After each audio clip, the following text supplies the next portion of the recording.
کنفرانس و برهنان و کارداریا حبشان برا امریکا و عراق روژا 20 مهاده لواشنطن دست بکر به پشکداری جماره کازورا کاردست و کاردارین امریکی و عراقی جوان وزیر دروی امریکی هیلاری کلینتون و سرک وزیر عراقی نوری المالکی. دوی کنفرانس ده او بودم دو روژان کاردست و خودان کارا باس دلیبن و برهنان و روشا کارداری کل عراقی لبوارن آواکرنوه جودکاری آروانی پترول و گاز و گواستن خواندن و چندین بارندی.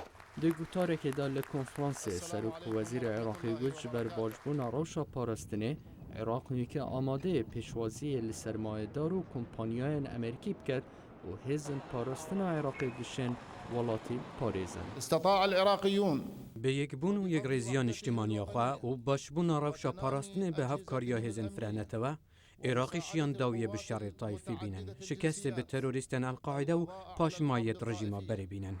وزیر دروه هیلاری کلینتون داخل سرمایه دار و کمپانیای امریکی کرد که پتر پشکدار بن لپیش دبرنا آبوریا عراقی بلوی هر وها داول حکمت عراقیش کرد که بزاون زیده تر گب تایبتی لباری سیاسی جبو راکشانا سرمایه دارن بیانی.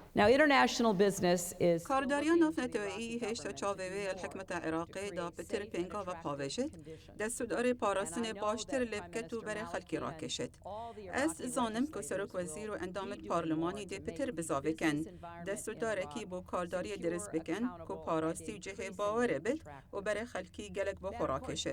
هل بد اوشی دست بدکت به انجام دانا هل بشارتنان لحیوه ایک کد پاراستی آزاد و روابن که با حکمت که اگرتی یانی پیدویه هر وسا دانانا قانونت نی با ریک و پیکرنا بر همه پترولی.